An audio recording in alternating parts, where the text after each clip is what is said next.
Hello everyone, good morning, welcome back. Next week, Monday, December 5, is our final exam. Remember, I mentioned this in the previous week, but at the end, after asking you when you want to do the exam, the majority of the class want to do it Monday, December 5. So that is our official date for the final exam. Is the date that was scheduled by ASU? It's not randomly selected by me. So that is the date for the exam. In case someone is not aware of that, I received some emails asking. So our final exam in 1 week. Use review the web page of the university. Our final exam is not during the lecture time. Our final exam is scheduled, if I remember correctly, but I am going to post this information 1 hour early. So it's before our usual meeting. If I remember correctly, it's 11 a.m. instead of noon.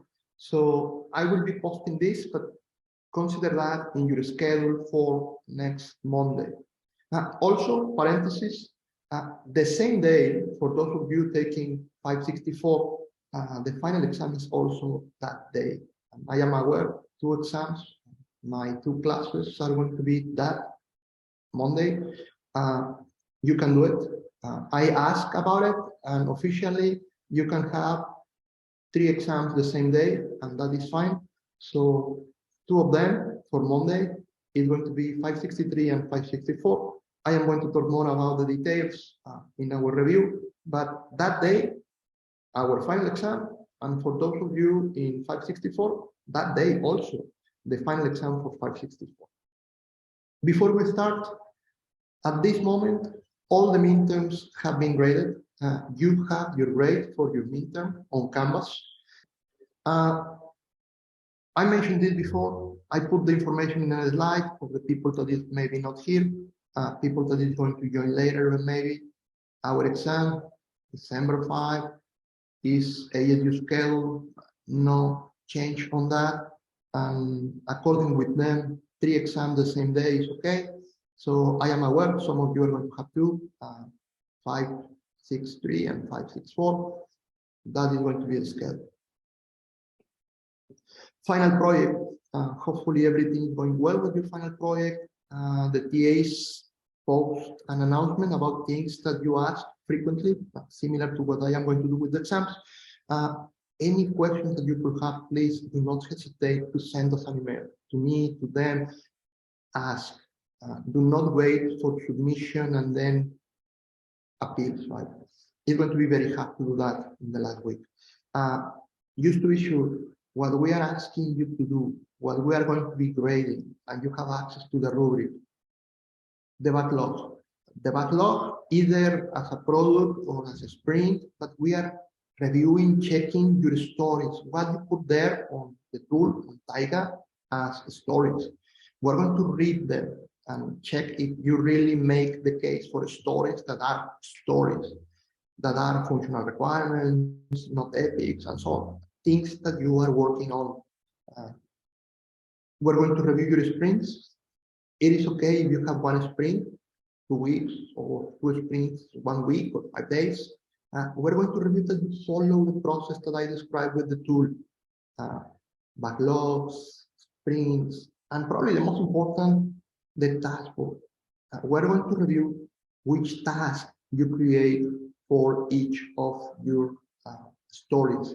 In particular, what we're looking for is that at this point, you identify what is a task and what is a requirement. What should be a story and what is a task inside of that story. Those are 2 different things. Most important difference, the size, obviously, not the only one. We want to check that you were able to do something that makes sense with all the information that we have been reviewing during the semester. So your task, your stories, the set of stories, the number that you put there in points, the priorities, whether or not you finish them, and if you do not finish them, where the story is, in the product, in the sprint, what happened. And talking about what happened, obviously, the board on chart. My expectation is that you update your Boolean chart every day, as we discussed, but if not every day, at least during these 2 weeks, right? There should be a couple of updates there, a couple of reports there that your project will move forward. We're going to review your Boolean chart, how that Boolean chart look like, what do you did, when you did it. You follow the process. Your submission, something that we're going to review also, process, but the product. At the end, I mentioned this day one, this is the only assignment in which I am asking you not only for theoretical things, or a document or a paper, but I am asking you to create code, source code, to be developers, to do the program, right? We're going to review your product. Something that I am not instructing the TAs to review is the quality of your code in terms of the structure, right? We are not evaluating 564 here. Students in 564, please apply your knowledge. You know what I am talking about. But for everyone here, we are going to check that you complete the requirements and that code that you create, that product, match with the task that you describe you finish in the task board. That task match with your requirements. We're going to review that these two things are connected, that you really use the process and use these tasks and requirements and so on to create a product. Worst case scenario, that didn't happen, that someone create this part and someone else did the code and they are used totally different things. That is maybe the main thing that we are looking to check, that they really match. Whatever is here is also here. And if that is not the case, we're going to put a note there and we are going to take off some points because, again, I am sure that you can do the programming. That is easy, but follow the process. That is important. No question in the chat, and I'm going to this. Remember, something that I mentioned before, the only thing that I need is your Java files, because I am going to compile the Java files on the console, and then I am going to run one class, the class that looks like to be your main class. Remember, you cannot use any library that is not part of the JDK. One of the non-functional requirements that I put there for you, nothing that is not part of the JDK. So there is no need for you to commit a Java file. Just give us the Java files. Please do not use packages. Make the life easy for the TAs. We're going to get your files. We're going to compile in the console. We're going to run one class. Hopefully the name of the class is application or main or something like that, that we can easily identify which one is the one that have the main method. That's it. No Java. Now, UML, I mentioned this, optional, you can submit with UML. Hopefully you're working on that. 564 guys, you should be doing that. I expect you to give me that. We are not going to grade that. There is no extra or less points that we're going to lose or gain with that. It's just standard procedure, right? Hopefully you can do that. Hopefully you are doing that. Hopefully you can include that, but not including in the grading. Good. So remember, your project is due this Friday, if I remember correctly, the last day of classes, December the 2nd, Friday. That is your due date, midnight as usual. So any question during the week, please let us know. Good question regarding this. Two things that I didn't mention before, and I am going to answer with the question in the chat. We didn't review the full Agile methodology. That is not the goal of this class. Our goal is requirements, right? So talking about requirements, we address this part of the process. Some of you could be aware of the full Agile process, and obviously I invite you to apply the full process. But if not, basically following what we described here is what we are going to grade. Now, one thing that I am asking you to do, one thing for the report that you mentioned in the chat. Guys, I am asking you for all these parts here because of Taiga. We're going to review these things on Taiga. Advice, and I am going to put this in a slide later, but one advice. You are working with Taiga, you are doing these button charts and the dashboard and so on. Take screenshots of your Taiga. Take screenshots of what you are doing.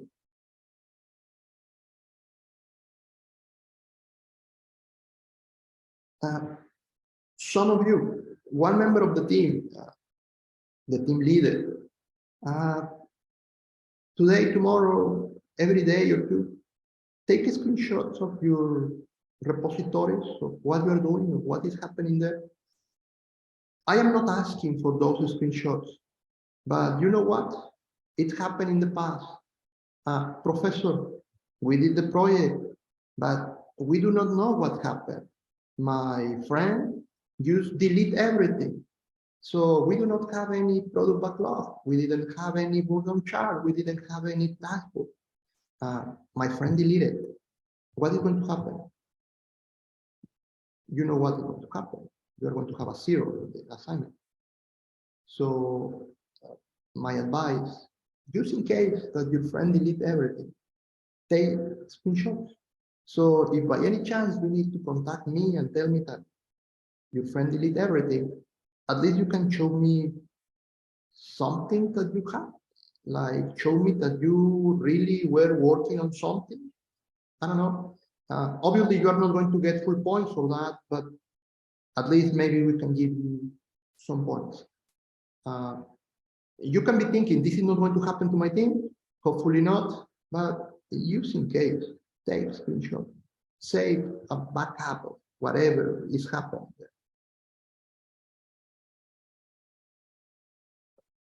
I received this question before, non-functional requirements.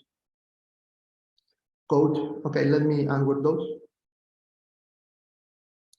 Guys, let me answer this in the order in the chat. Number one, Java doc. I am asking you for Java doc. Thank you for mentioning that. I didn't go in detail with this. Java doc. What I am asking you for the Java doc is the Java doc of your class, the Java doc of your methods. You know, the Java doc, this paragraph at the top of the class, this paragraph at the top of the method. I am asking you for that. I am asking you to be aware of what you are doing. Like if you're doing a class, what that class is going to be doing. If you're creating a method, what that method is doing, why that method exists at all. Those require time. Yes, like any other line of code that you're going to create. Now, let me be clear. You do not put as a task, I am creating the Java doc, right? The Java doc is not something that one member of the team is going to do. And believe me, happened in the past. Like someone in the team is responsible for the Java doc. That is a huge mistake, right? I do not see any of you going to a company to develop software and you being the software engineer responsible for the Java doc of the full project. My understanding is if you are doing a class for the project, or if you are doing a method inside of your class, you are writing this Java doc, right? In the same way that you write or you create the code, you create the Java doc. So I am expecting that you, the developer of each class, put a Java doc at the top of the class. That you, the creator of a method, a particular method, put a Java doc there. Java doc for a method, usually 1 or 2 sentences. Java doc for a class, 2 or 3 sentences. I am not expecting a full, document, a full paper for them. 2 minutes, 3 minutes, nothing else.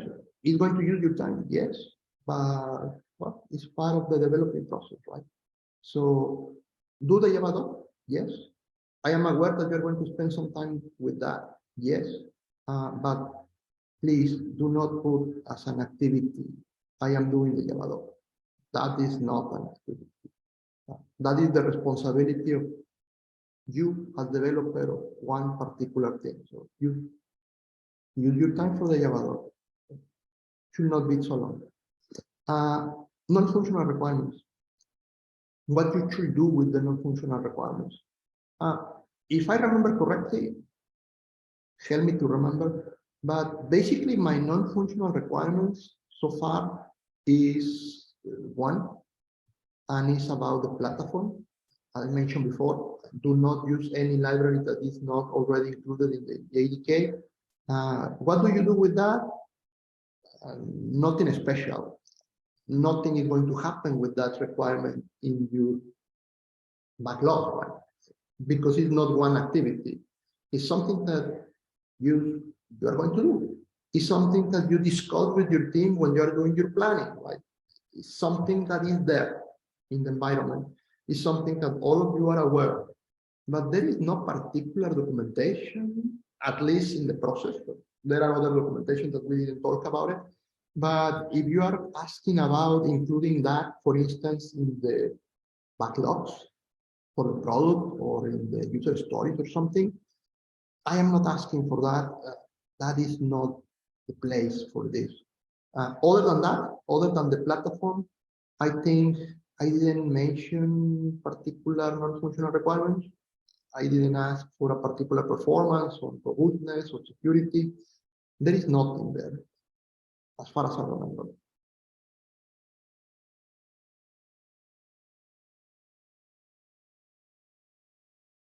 Good. Okay. So nothing special for the non-functional requirements.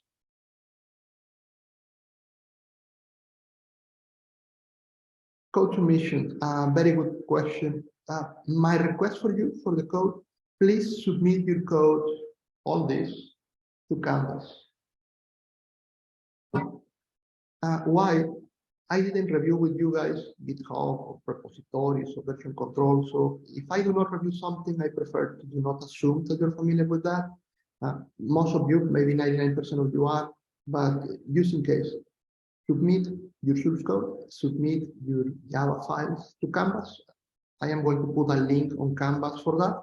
So on Canvas, you are going to submit Java files, and on Canvas, you are going to submit a report. I am going to talk about the report in a minute. So source code, please, on Canvas, submit your source code there, as usual for other classes. Yeah, there is no problem with the JDK.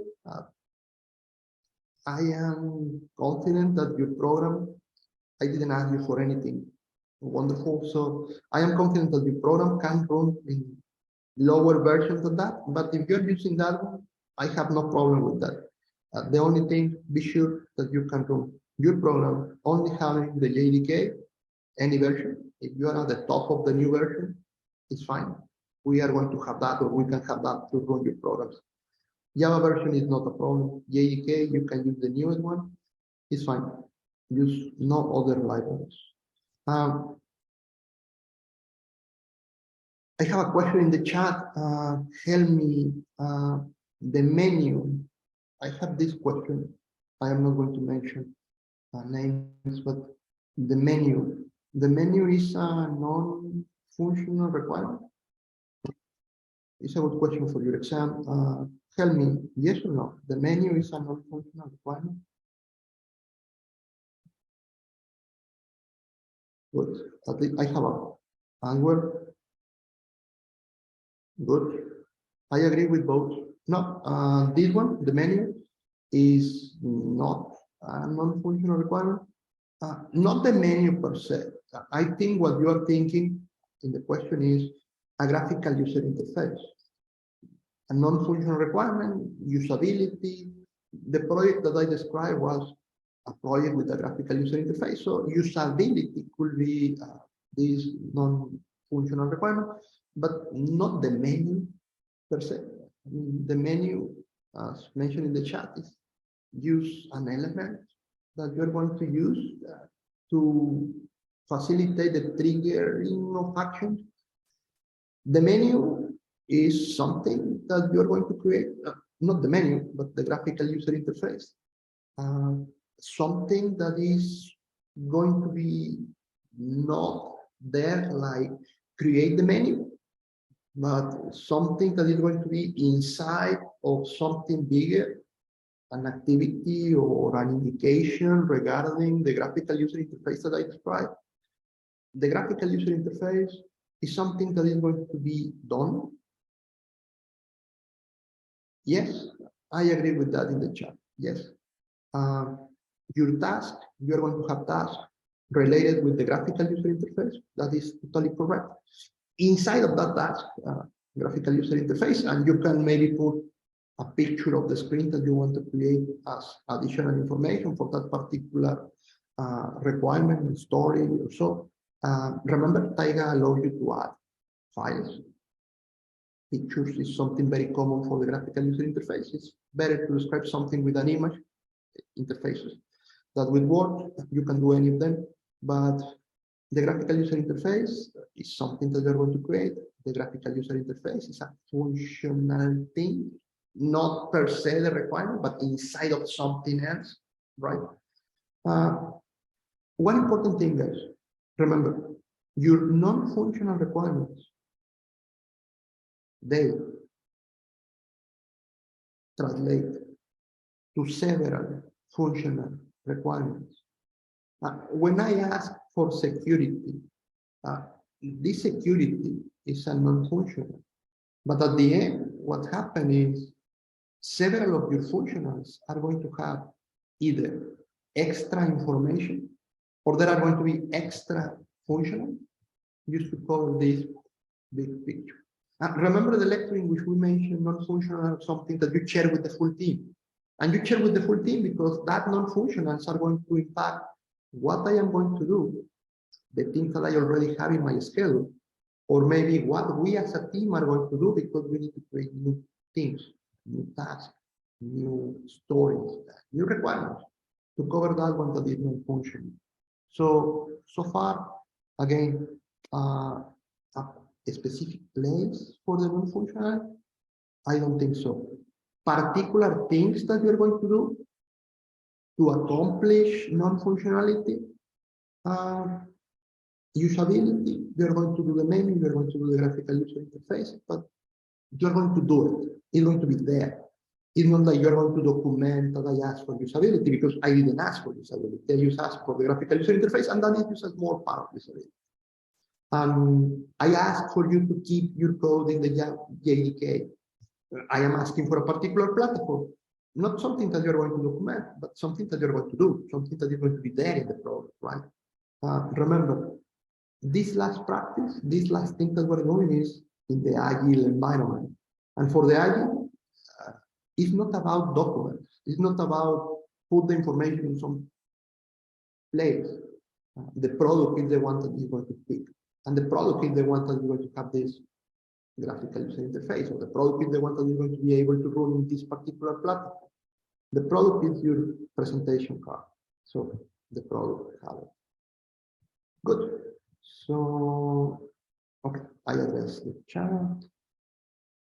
Good. Moving forward, any questions that you could have, any extra question, please let me know, send me mails. Be straightforward with your question and I can just quickly answer you using my phone or my computer. Usually I am answering questions in less than 24 hours. Just feel free to reach to us, to me, or to the PAs. Moving forward, one thing that I am asking you to submit is a report. If you're familiar with the Agile methodology, what I am asking you to do is this, the sprint retrospective and the sprint review. Not exactly that, because again, this course was not about Agile methods. This class was not Agile software development. This was about requirements. But I am asking you to do this just to know what happened in your team. This is your opportunity to tell me how things work. And it's your opportunity to evaluate or share some comments about your teammates or the process inside of your group, right? I am asking you for these two items in a report. So you're going to submit on Canvas your Java files, and you're going to submit this document. The document is going to have basically these two sections, these like 2 chapters. That is what I am asking you to do.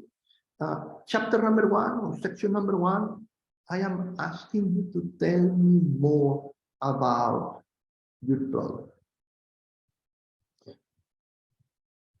This is what in the method you call this sprint review.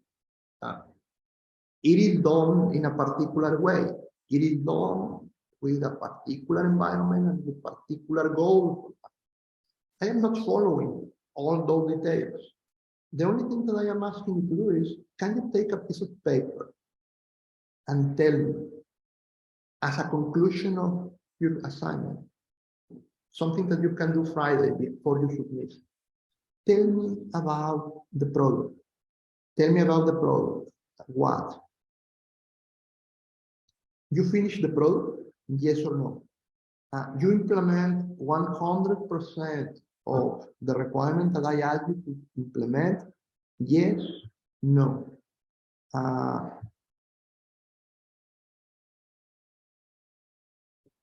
Yes, no. What happened? Too complicated? Problems with the integration? I don't know. Tell me. What next? If we have another semester or another week or 2, and you can run another sprint, what kind of things you will put in the backlog for that sprint? Or what kind of things you can put in the product backlog to be done in some time in the future? Maybe by other developers, by your classmates in my next class. Give me a report in 1 page, in a couple of paragraphs, talking about the product that you create. Product, the software, complete, no, the challenge. You fulfill the challenge, or the challenge was higher that you can handle. And therefore, if you didn't finish, and maybe that is the part that I am more interested in, what is next? What is next is basically tell me what didn't you complete, right? Because remember, anything that you didn't finish is supposed to go back to the product backlog in the agile method. So a couple of paragraphs talk about the product. Well done, yes, no, challenge, complete, incomplete, what was not completed, and why. Provide a description of your experience with the product. Very hard to evaluate this as correct or incorrect, because I am basically asking for you to talk about what happened with the product. Submit your report. Give me your review of the product. Literally, review the product that you create. On the opposite, another page, again, a couple of paragraphs. You can use as many paragraphs and as many sentences as you want, but what I am asking is 1 page. What I am asking is 2 paragraphs, 3 at the most. Something short, nothing crazy. I am not asking you for create a novel, right? Just share with me what happened. Other than the product, the other document, the second one, give me a retrospective of what? Of the process that you followed. And when I mention process, in particular, in this case, academic project, your homework, I think I am thinking about the people. Tell me about your interaction with your team. Tell me about following or using this title. Tell me about these ideas of the backlogs and the sprints and the tasks and the stories. Tell me what happened there with you, your team, when you were working with these ideas, with this process, and how this helped or not to the successful implementation of the product. One page, you are talking about the problem. Another page, another part of the report, you are talking about the people, the process, things that are not software, things that happen between you and your teammates. In particular, things that I am asking you to answer in this second report. Tell me, what work between you and your team? Again, I am talking about people, right? So is what is working or what work in the team between you as people? It work the fact that you talk every day, or it work the fact that you create a channel in Discord or a channel on Slack. What did you do that you think, oh, this worked well? It worked well that my friend have already experienced working with agile methodology, so my friend helped all of us in the team to understand what to do. I don't know. Tell me what worked well. What was something that is like, this is good thing. Share me your problems. Usually these two are connected, in which if we didn't finish something, then the second report is going to tell me that we have a lot of problem with that particular member of the team. We have a lot of problem with communication. We have a lot of problem with the technology. We do not know how to use Java. We have never worked with Java. I don't know. I am just giving examples of problems. And if you can tell me what you did well and what were your problems, as a conclusion, what could you do different the next time? Again, continue this project or in a different project is just a reflection of what happened when you were following the process that we described for the agile methodology. Two reports, as you can imagine, probably these paragraphs addressing those questions, these probably two paragraphs addressing those questions, but they are open documents. One page each, nothing big, right? Use your final report, your final comments, your reflection on the product, on the process. That's it. So I am not adding, hopefully, a lot of extra work in your main focus. Your main focus is to create the software.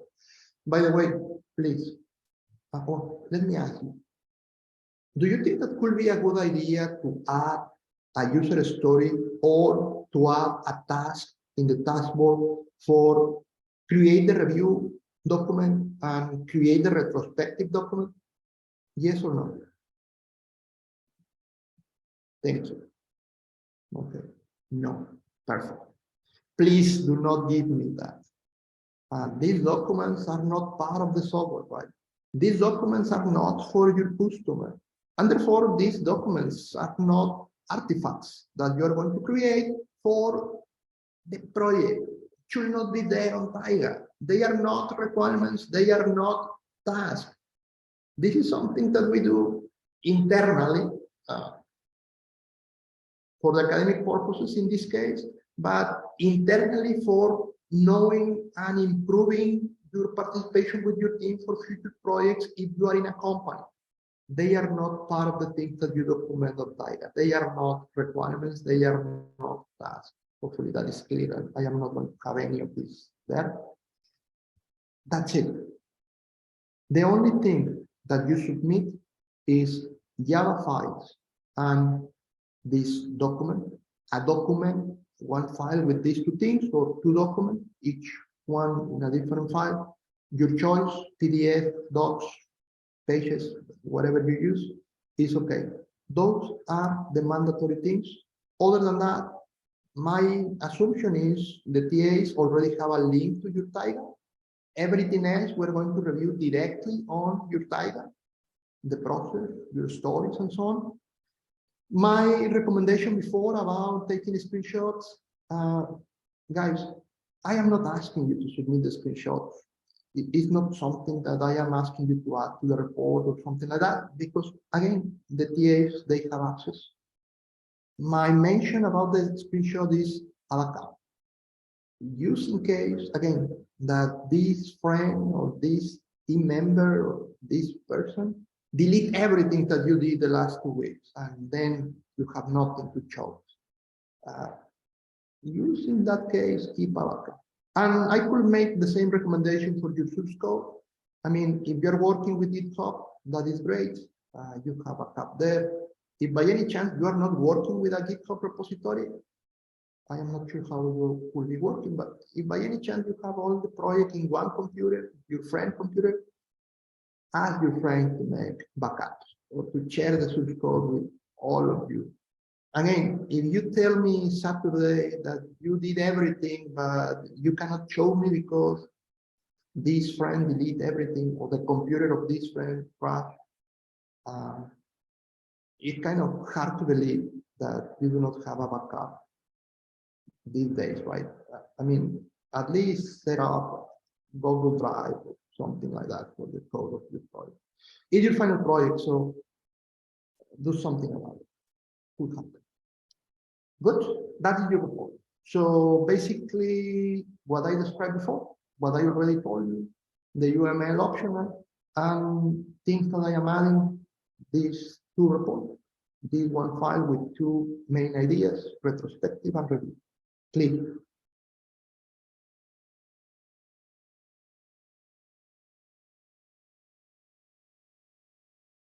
Okay, silence, hopefully that is yes. You know what to do. Good. One last thing to do. So far, what we did during the previous weeks was to work on this. This picture is a summary of the things that we reviewed regarding requirements. Every product starts with an idea, and that idea has two paths to follow. We review this path, the plan-based path, the plan-based process. And with that, we learn about the diagrams, we learn about documents. At the end, we finish with an SRS. The second part is the Agile path. We have an introduction to the Agile path. We work with user stories, the backlogs, the dashboard, and so on. That is what we do with requirements. Period. Now, one of the big questions that you're going to have when you are working with a customer and when you finish with the explanation and documentation of requirements is this. Any customer is going to ask you this before you start working. And even if you are working with Agile, a customer is curious about, tell me, for I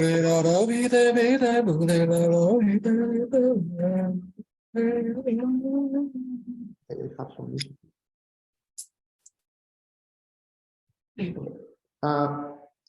Tell me, how many hours do we need for the project? Or how many people do we need for the project? At the end, your customer is going to be interested in figuring out the cost of the project. You can think about time, or you can think about people. At the end, people is time, and time is cost. The customer is going to ask for it. Not after you finish, when the customer finish explaining what the customer wants, when you have the requirements. And we are in that point right now. What we do? One of the important things for answering this question is you need to have experience doing software. We cannot answer this question without some kind of previous knowledge of previous projects. Experience that you could have, probably the most important for you. When you understand what you are going to do, the next step, something that we cover with one of the projects that I described to you, is to figure out how many classes you are going to create, how many methods, and how these classes are going to be connected. Yes, after you finish with your requirement, either in Agile or with plan-based, your next step is software design.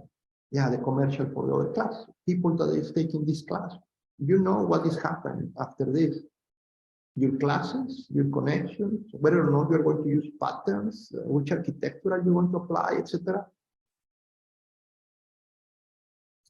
After this, after doing a design, even a primitive one, the last thing, the reason because you are doing something like this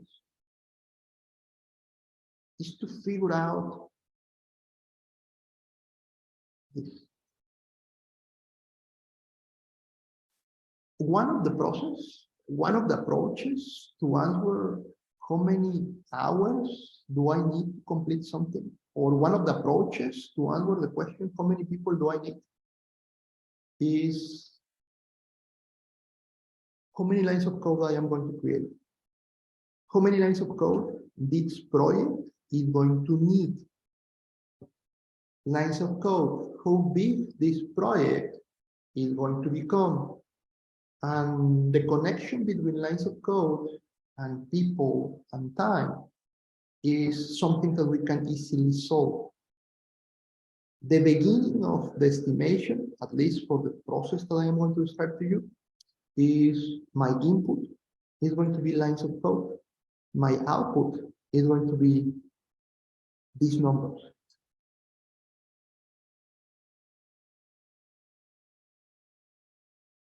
Good. So lines of code. Lines of code, again, best case scenario, your design is going to help you with that. If you know patterns, if you know how many classes you're going to do, if you have been working in similar projects before, you can estimate, oh, this class is going to have 20 methods. These methods are going to have this number of lines, 5, 10, 20. The whole project is going to be something like more or less this number of lines. Design can help you, but there are other things. One of the approaches that we can use to map lines of code to cost is this one. Short name, meaning of the name. The cost model. What is this? This, let me be clear, is an approach that started here. It's a very old approach. Moreover, this approach was created by this guy. Why I am giving you the name of the author? Well, for all of you that review software engineering at some point, and if you learn about the spiral model, it's the same guy. Oh, the author of the spiral model is the author of what I am going to describe here for cost estimation of the software. Yeah, the same guy. Anyway, what can we do if we have a variable cost and we want to calculate that using other variables, other factors? One of them is lines of code, but there are going to be more. This looks familiar to something that you know today. Something that is outside, like machine learning. One technique of machine learning can help me to map input to result. Yep. Input to result. Which one is the easiest, the simple technique in machine learning?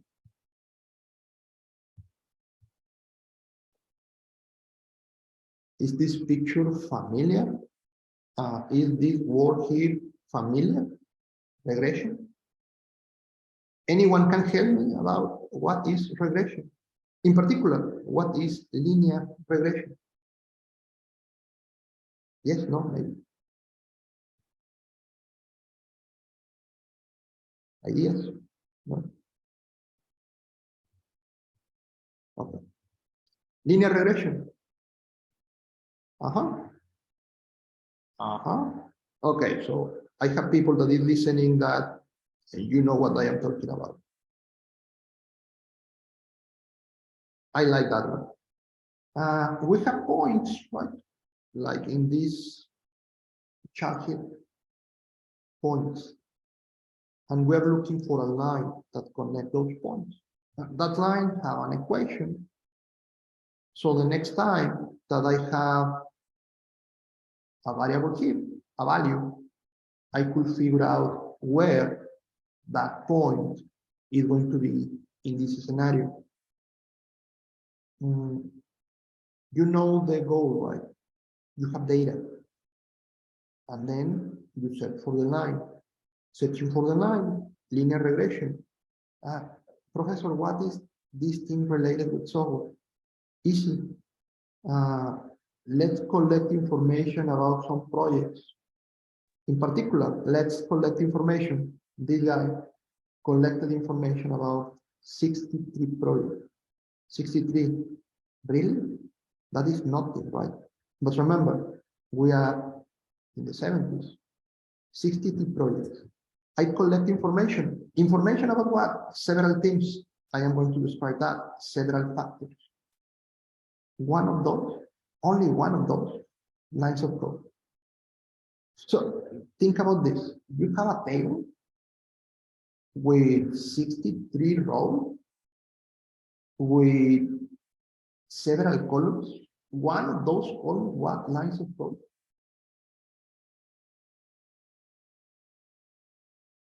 Data, data, data. And I have here the cost of that project. Another project, the cost, the lines of code, and information about several other factors. I am going to describe those factors. With this data, I apply linear regression. Linear regression is going to give me an equation. The equation is this y is equal to, and then I have a formula. And this formula helps me to estimate another project. Trivial. Okay, one factor is lines of code. Can you use lines of code alone? Obviously not. Why not? Because software is a human process. The lines of code are very important, very useful. Not exactly the number, but you give me a number that helps me to know if that one is big, small, tiny, etc. But there are other things that I need to consider here. Things that are more important than the lines of code or equally important than the lines of code. This factor.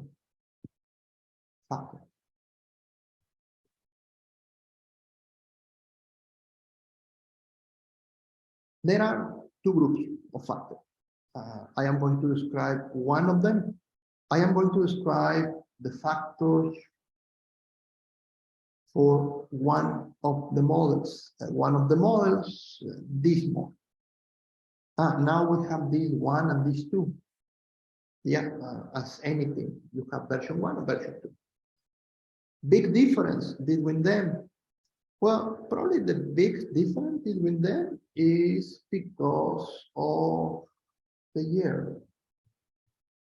Tell me, 1970, this project that we use here, the first one, they were object-oriented. People were working with object-oriented programming around this date. Yes or no? But obviously not, right? C++ is going to be born in the 80s. Okay, if I am going to teach you a model to estimate projects, the projects that you do today, almost all of them object-oriented. A good reason because we need another version. Another version. Can you imagine what is the difference between one version and the other?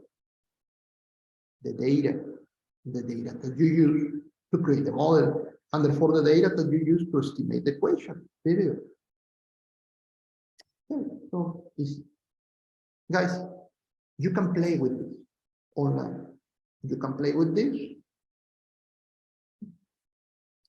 and you're going to have something like this. You're going to have a web page, and this web page asks you for information. And the web page asks you for information, and when you provide this information, the output is going to be your cost. What this tool is doing is using this model that we create, applying linear regression, and we use to create that model the information from some projects. Someone did that. It's a model that someone else created, the COCOMO model, and we can use it to estimate a new project, like the project that you're doing. I am going to ask you to play with this tool. What are you going to do? Number one, and you can review.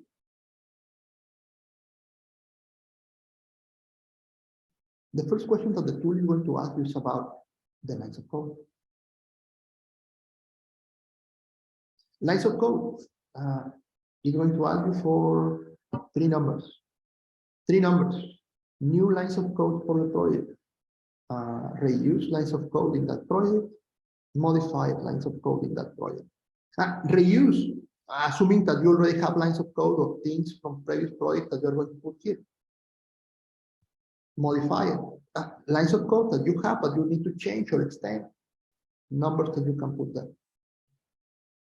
Do you remember how many lines of code in the Pac-Man video game?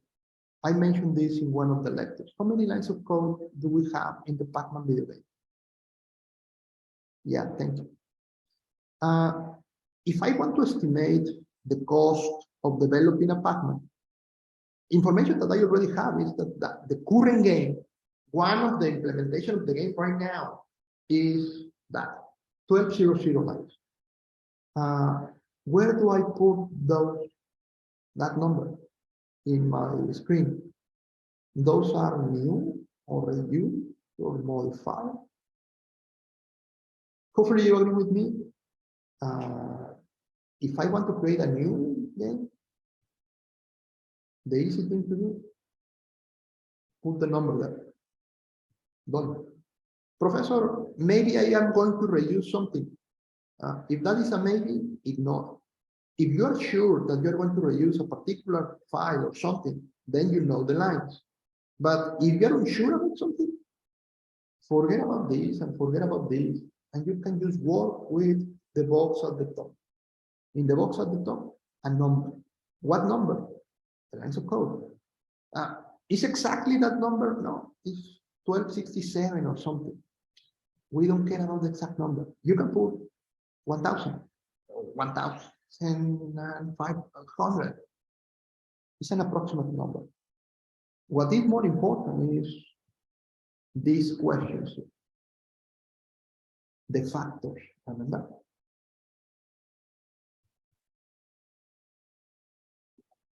The tool is going to ask you for the number. Done. But the most important is we need to talk about the factors that are going to be involved in the developing process that I am going to follow. You can notice three categories, three paragraphs. Scale, cost, and inside of cost, you are going to have this about the problem, the personnel, the platform. In total, these kind of 4 sections that we need to complete. 4 sections. I want to give you an overview. I already have this. Now I need to talk about the scale. The scale is going to ask me about the effort. It's going to move to the section about cost. Cost, as I already pointed out, is going to be related with those 3 categories. And all of them, we are going to answer questions like from very low to very high. Imagine that you're going to put stars to something. So you can give 1 star or 5 stars, and in the middle, there are numbers, there are values. Every single question that the tool is going to ask, every single value, if we go back to the linear regression here, every single value in this column is a number that is between 1 and 5. If we're talking about 5 star, 1 star. these numbers are the ones that we're going to provide as an input to the tool. Okay, let's review the questions here. Specific. The first one about the scale. Talking about the scale, you notice 1, 2, 3, 4, 5 questions. 5 questions. For all the questions there are values low to extra high. These are the values. And the only thing that I want to point out here is which one is the best value, the best case scenario for any of these factors. The best case scenario, the best value for those factors is this value. And I put this red colored column and the guy with this, that is the best value for those factors. This one is asking if you have worked before in something similar.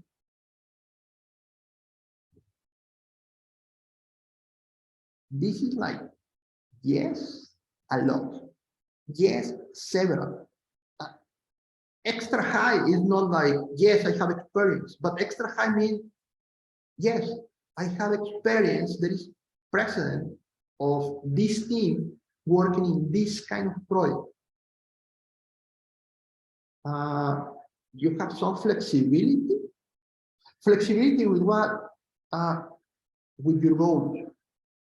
Flexibility with what are you going to accomplish.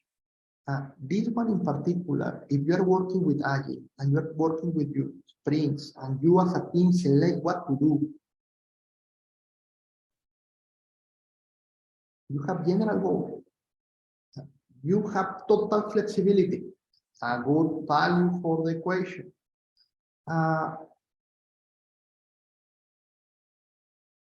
Risk. Remember, risks are not errors, are the potential of having errors. In particular, the question here is about the architecture that you are going to use. The architecture that you are going to use, that one have some possibility for having issues, and moreover, you're familiar with those issues. Anything regarding with the big picture of the software that you're worried about for your project is a desktop application. Talking about the architecture, you're working with the MVC that have risks low, very low. Low, which means for this particular factor that the resolution or the possibility of solving those risks is high, right? Think about this like my risk, 1 minus risk. Risk are low, therefore my capability of resolving those issues is high. Maybe not 100%, but what could go wrong with that model view control? A different scenario is if you're doing a software that is in the architectural level, client server. Okay, client server. You can assume that you're going to have more problems there. Communication thing, exception with the streams, whatever. That the ones that you're going to have with the MVC. And I am talking just about 2 patterns, right? But this question is about the full architecture of the total piece of software. The capability that you have to solve issues, not a specific issue, but issues talking about the big picture of the software. Are you friends with your team? Is a cohesive team, or is kind of every man alone? A good team is going to facilitate achieving the goals. It's going to make the cost go down. A difficult team is going to make the time to increase and therefore the cost. And finally, the maturity of the process. The maturity of the process where in your organization. You are in a company. Okay, your company is using Agile. Okay, how many years have you been, or your company have been applying Agile or developing software with Agile methodologies? Or you're doing waterfall, or you're doing spiral, or you're doing whatever. What is the maturity in your organization using a particular process? Whatever process, we are not evaluating the process, we're evaluating that the company, you as part of the company, is familiar with some kind of process, whatever. Usually this question is related with the maturity CMM.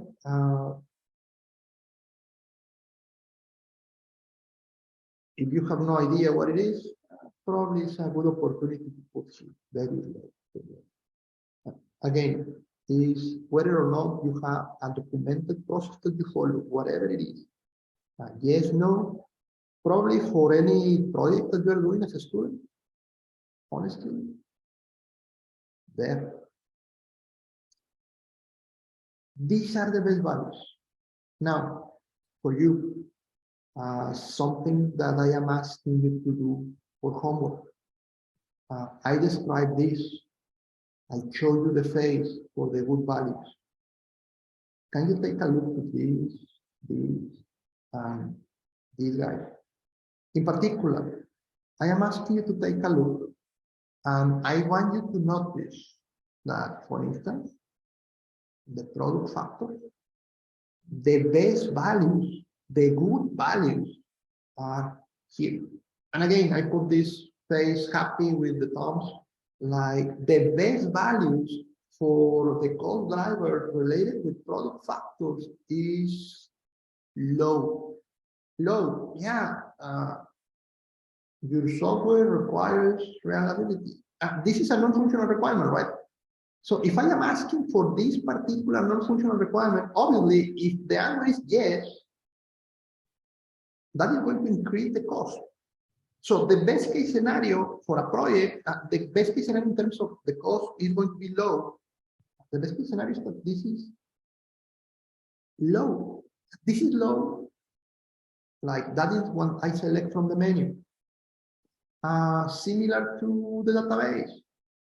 Professor, we do not have a database in this particular project, like in the Pac-Man.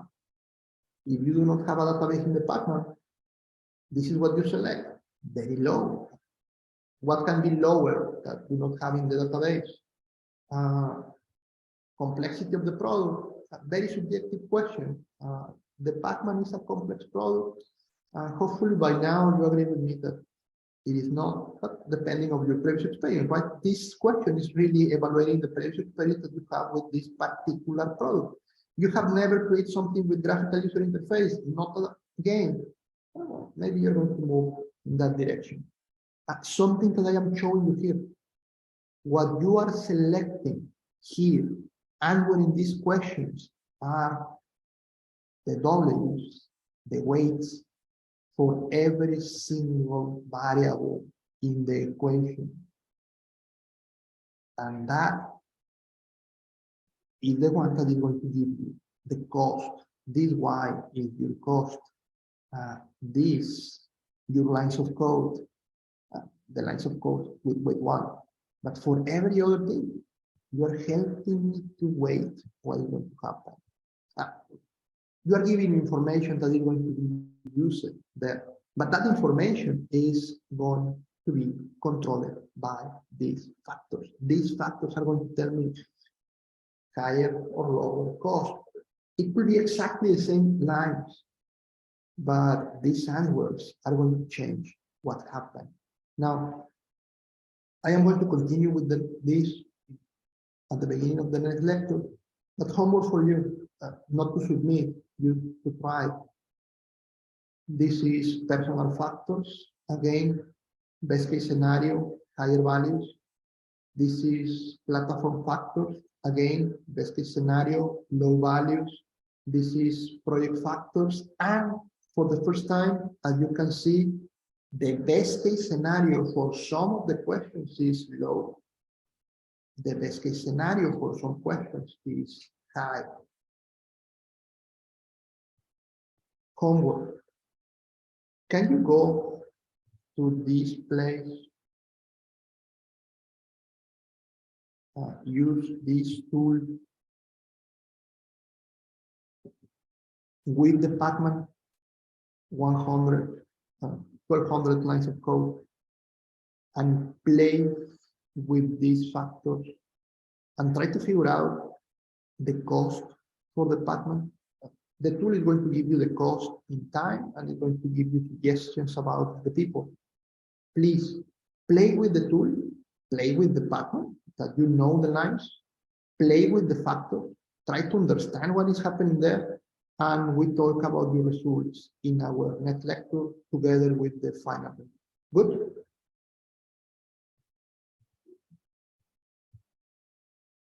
Okay, I am answering one question in the chat.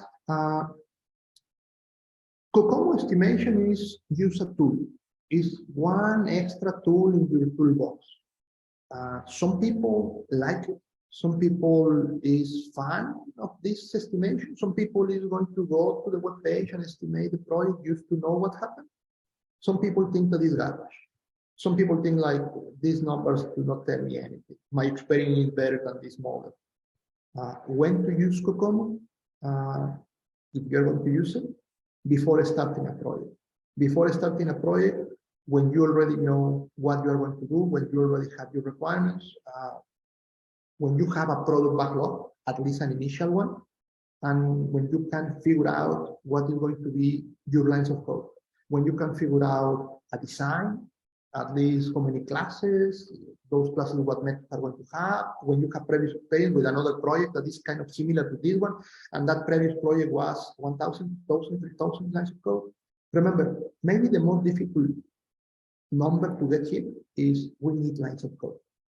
If you can figure out an estimation of the lines of code for previous experience, for calculation in a design that you create, somehow you can get this number. The rest, the factors are easy to answer. It's questions about your environment, you're going to notice that. But you need the lines of code. In the moment that you can get an estimation of the lines of code, you can go to COCOMO and just try. Nothing happens, right? I mean, it's not like you're going to follow whatever COCOMO tells you. And that is the reason because I am asking you to play with the Pacman.